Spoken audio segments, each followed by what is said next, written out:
Hello student, आज मैं आप लोग को क्लास 12th का जो ज्योग्राफी है उसका थर्ड चैप्टर को मैं सारा क्वेश्चन आंसर करवाने वाली हूँ। आप लोग मेरे साथ बने रहेंगे और मेरे चैनल को सब्सक्राइब कीजिए। इसमें मैं सारे सब्जेक्ट का क्लास लूँगी, ठीक है। फर्स्ट क्वेश्चन देखिए, निम्नलिखित में से कौन सा आयु वर्ग नहीं है? कौन सा आयु वर्ग नहीं है उस ये पूछ रहा है। ऑप्शन है 0 से 14 वर्ष तक, फिर 15 से 59 वर्ष तक, 60 वर्ष से अधिक, 70 से अधिक, ठीक है। तो इसका क्या होगा आंसर? इसका आंसर होगा जो ये, एक सेकेंड, इधर इसका आंसर खा होगा। दूसरा नंबर क्वेश्चन है, विश्व में सबसे अधिक नगरीकृत देश कौन सा? संयुक्त राज्य अमेरिका, ऑस्ट्रेलिया, ग्रेट ब्रिटेन, मिस्र। इसका आंसर क्या होगा? इसका आंसर होगा ये सेकेंड नंबर, ग्रेट ब्रिटेन, ठीक है। थर्ड क्वेश्चन है, 100% शहरी जनसंख्या वाले देश का नाम बताएं। इसका आंसर क्या होगा? इसका आंसर होगा सिंगापुर।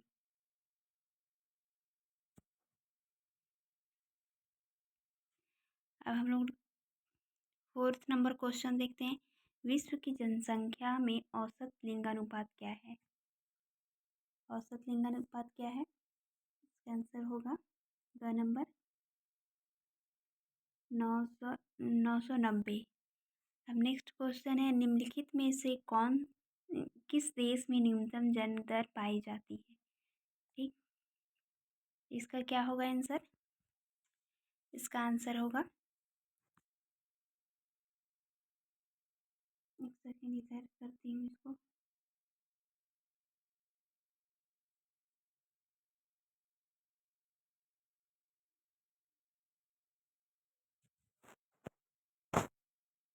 गाइस इसका आंसर होगा। अब आगे क्वेश्चन है, निम्नलिखित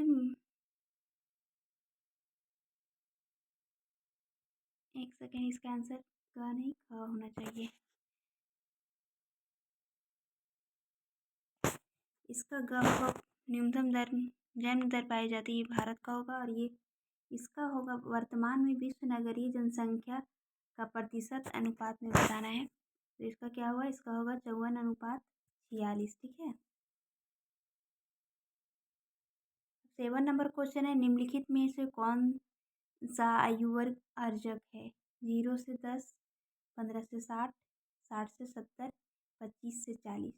इसका आंसर क्या होगा? इसका आंसर होगा 15 से 60 वर्ष। अब हम लोग नेक्स्ट क्वेश्चन देखते हैं। 8 नंबर क्वेश्चन है, निम्न में से कौन सा जनांकीय संक्रमण की प्रथम अवस्था है? ठीक, इसका आंसर क्या होगा? इसका आंसर होगा ख नंबर, उच्च जन्म दर एवं निम्न मृत्यु दर, ठीक है। अब आगे क्वेश्चन हम लोग देखते हैं। 9 नंबर, ग्रामीण जनसंख्या किस प्रकार के व्यवसाय में संलग्न होते हैं? किस प्रकार के व्यवसाय करते हैं ग्रामीण जनसंख्या, ठीक है। तो इसका आंसर क्या होगा? इसका आंसर होगा कृषि में। सब कृषि में अधिक लोग रहते हैं, गांव के लोग, ठीक।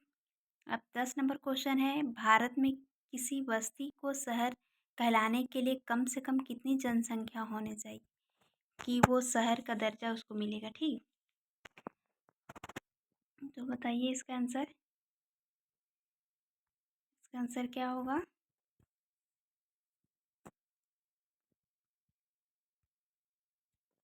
घ नंबर होगा इसका 10,000। अब आगे हम लोग क्वेश्चन देखते हैं, सब्जेक्टिव क्वेश्चन हम लोग देखते हैं आगे। अब जिसको very short answer type question ये है, 1 मार्क्स का है ये। फर्स्ट क्वेश्चन पढ़ते हैं, वर्ष 2011 विश्व जनसंख्या का औसतन लिंगानुपात 100 महिलाओं पर कितनी पुरुष थे? तो इसका आंसर क्या होगा? 101 पुरुष थे, ठीक। तो आगे हम लोग करते हैं, दूसरा नंबर को देखते हैं। दूसरा नंबर में पूछ रहा है, बाल आयु वर्ग किसे माना गया है?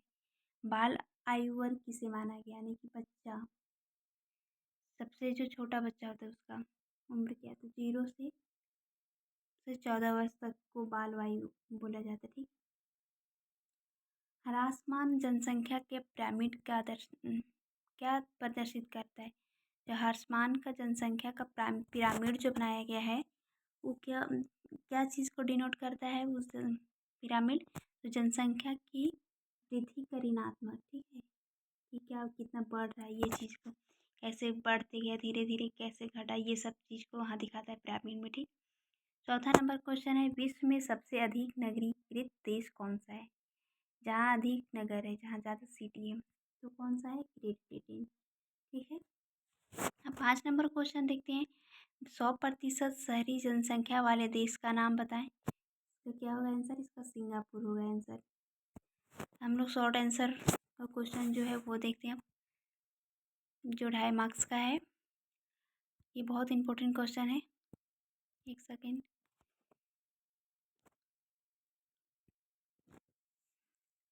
आयु संरचना का अर्थ बताइए। आयु संरचना क्या है?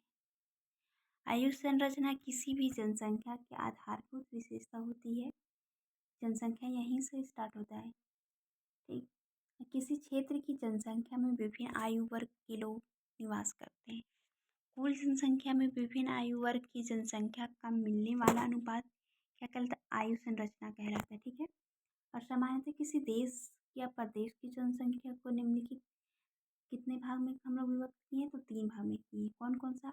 बाल आयु वर्ग है, प्रौढ़ आयु वर्ग, तीसरा है आयु वृद्ध आयु वर्ग। वृद्ध में कितना आएगा? जो 60 से ऊपर वाले लोग हैं वो वृद्ध में आएंगे।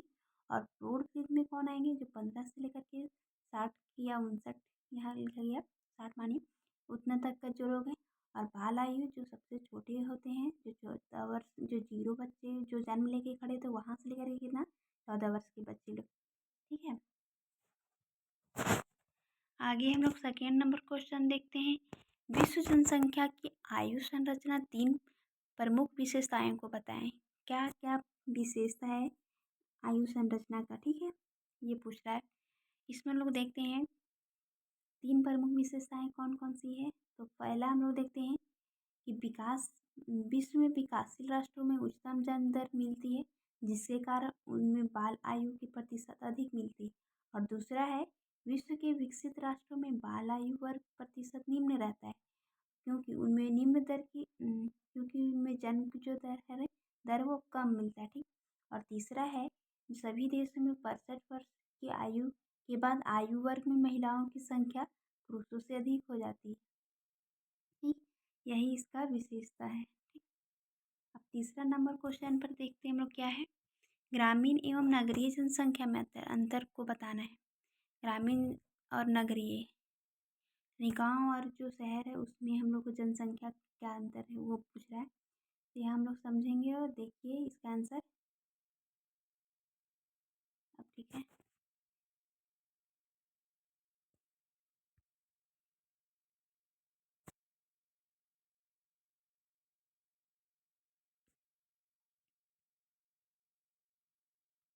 अब देखते हैं, जनसंख्या को 2 वर्गों में रखा गया है, ग्रामीण और नगरीय 2 वर्ग में रखा गया है, ठीक। जो गांव में निवास करते वो ग्रामीण हो गए और जो नगरों में निवास करते वो नगरीय जनसंख्या कहलाता है। और जो ग्रामीण जनसंख्या किस पर निर्भर करते हैं? कृषि, मत्स्य पालन, आखेट, एकत्रीकरण, खनन, ये सब प्राथमिक कार्यों में संलग्न रहते हैं, ठीक। जो प्राइमरी सेक्टर का जो काम होता है उसमें ये लोग रहते हैं, गाँव के लोग, ठीक। इसके विपरीत क्या होता है? इसके जस्ट अपोजिट नगरीय, जो सिटीज में रहते हैं वो लोग क्या करते हैं? अधिवास के लोग, जो एक जगह से दूसरे जगह जाते हैं और वहाँ जाके बसते हैं, वहाँ किसी रोजगार के लिए, ठीक है। तो ये द्वितीयक तृतीयक क्षेत्र में जो काम आता है उसमें ये लोग लगे रहते हैं।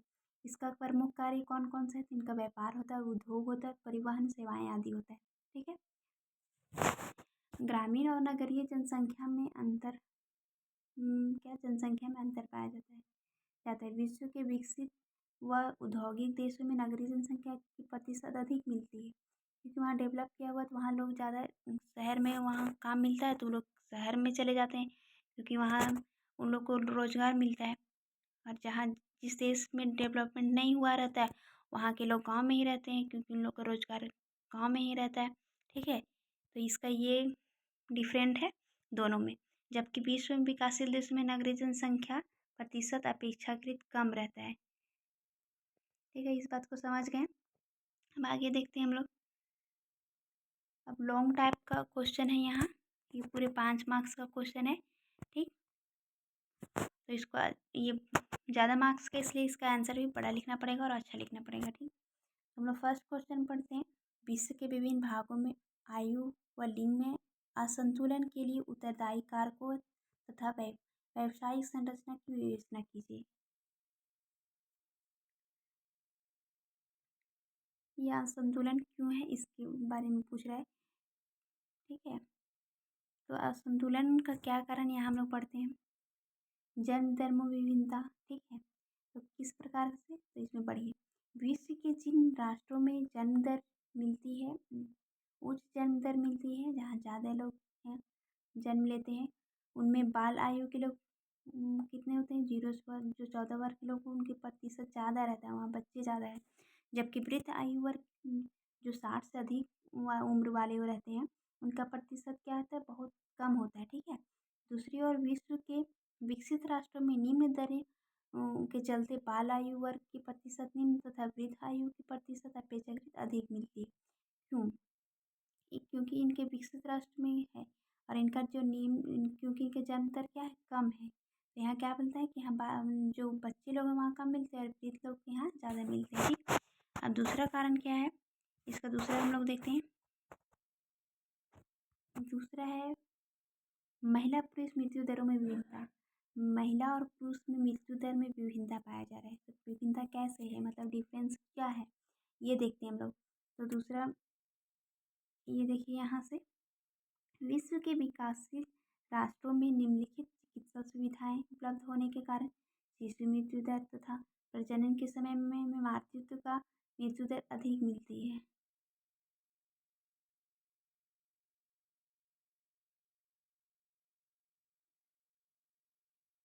जहाँ विकासशील देश है वहाँ क्या है, चिकित्सा यानी कि जो मेडिकल जो भी सुविधा रहता है वो कम होने के कारण क्या होता है, शिशु की मृत्यु हो जाता है। वहाँ अगर अच्छे से हम अस्पताल नहीं, हॉस्पिटल नहीं होंगे जिस देश में, वहाँ क्या होगा, वहाँ बच्चे तो मरेंगे ही।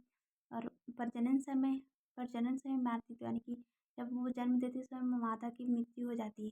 तो किस कारण, यहाँ मेडिकल इशू के कारण यहाँ कोई दवा नहीं मिल पाता है अच्छे से, ना ही अच्छे से डॉक्टर मिल पाते हैं, जिसकी वजह से वहाँ की भी मृत्यु हो जाती है। ठीक है, तो इस देश में, ऐसे देश में 0 से 14 वर्ग तथा 15 से 24 वर्ग के पुरुषों की संख्या महिलाओं से अधिक होती, क्योंकि यहाँ मेडिकल इशू के कारण यहाँ माँ और बच्चे दोनों मर जा रहे हैं, वहाँ पुरुष बच जा रहा है, इसलिए यहाँ के पुरुषों की जनसंख्या क्या है, अधिक है। 65 वर्ष से अधिक आयु वर्ग में विश्व के सभी देशों में महिलाओं की संख्या पुरुषों से अधिक हो जाती है, क्योंकि इस आयु वर्ग में महिला मृत्यु दर पुरुष मृत्यु दर की तुलना में कम रहती है। ठीक है, अब थर्ड नंबर हम लोग देखते हैं इसका। थर्ड नंबर में है लिंग चयनात्मक परिभाष। ठीक है, इसमें लिंग का चयन करने वाला बोल रहा है। जिन विकासशील राष्ट्रों में ग्रामीण क्षेत्रों से नगरीय क्षेत्रों की ओर प्रौढ़ आयु जो 15 से 59 वर्ष के लोग होते हैं, पुरुष प्रधान प्रवास होता है, वहाँ वहाँ अधिक लोग रहते हैं, पुरुष लोग। और ग्रामीण क्षेत्र में प्रौढ़ आयु वर्ग वाली महिलाओं की संख्या पुरुषों की तुलना अधिक हो जाती है। और गाँव वाले क्षेत्र में क्या होता है, वहाँ अधिक लोग महिलाएं लोग होते हैं, जबकि नगरीय क्षेत्र में यह संख्या घट जाती है। ठीक, ये चीज़ समझ गए होंगे। अब हम लोग दूसरा क्वेश्चन देखते हैं। दूसरा क्वेश्चन है साक्षरता दर को परिभाषित कीजिए। विश्व में साक्षरता दर को प्रभावित करने वाले किन्हीं 4 कारकों को वर्णन कीजिए। ये 5 नंबर का क्वेश्चन है। तो देखिए, लिटरेसी रेट के बारे में यहाँ पूछ रहा है, उसको पूरा अच्छे से यहाँ एक्सप्लेन करना है। ठीक, सरल शब्दों में 7 वर्ष या उससे अधिक आयु वर्ग के जो लोग होते हैं, आयु का वह व्यक्ति जो लिखना पढ़ना जानता हो साक्षर कहलाता है। ये चीज़ आपसे कोई भी पूछेगा तो आप ये वर्ड जरूर यूज कीजिएगा, 7 वर्ष या उससे अधिक। 7 वर्ष या उससे अधिक उम्र के जो लोग होते हैं, जो पढ़ लिख सकते हैं, वही साक्षर कहलाते हैं। ठीक है, किसी देश या प्रदेश की कुल जनसंख्या में साक्षर व्यक्तियों के प्रतिशत को साक्षरता दर कहते हैं। किसी देश में अगर कोई व्यक्ति पढ़ा लिखा है, उसका परसेंटेज अगर हम निकाल रहे हैं कि कितने पढ़े लोग हैं, कितने अनपढ़ लोग हैं, तो उस चीज़ को हम लोग क्या बोलेंगे, साक्षर दर बोलेंगे। ठीक है, लिटरेसी रेट जिसको बोलते हैं।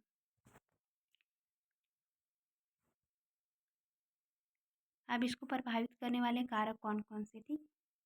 Factors affecting literacy. साक्षरता दर को प्रभावित करने वाले कारक, पहला है अर्थव्यवस्था का प्रकार, दूसरा है नगरीकरण, तीसरा है जीवन स्तर और चौथा है प्राविधिक विकास स्तर, ठीक है।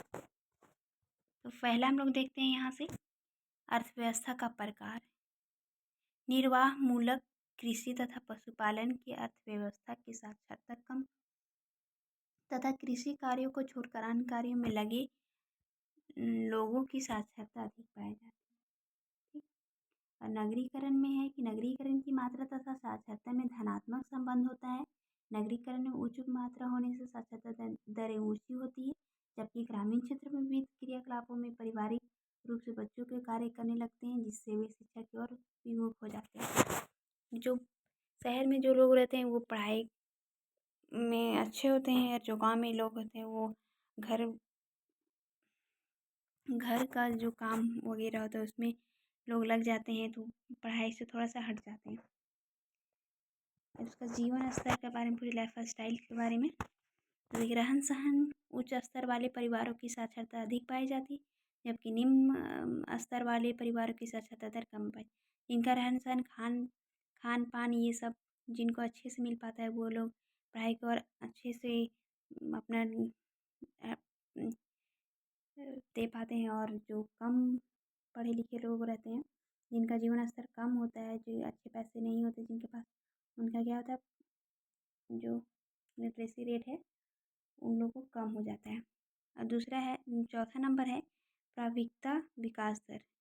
औद्योगिक और प्राविधिक विकास दर अधिक हुआ है, वहाँ साक्षरता दर ऊंच पाई जाती है, और इसके विपरीत जहाँ विकास कम हुआ है वहाँ साक्षरता दर कम पाई जाती है।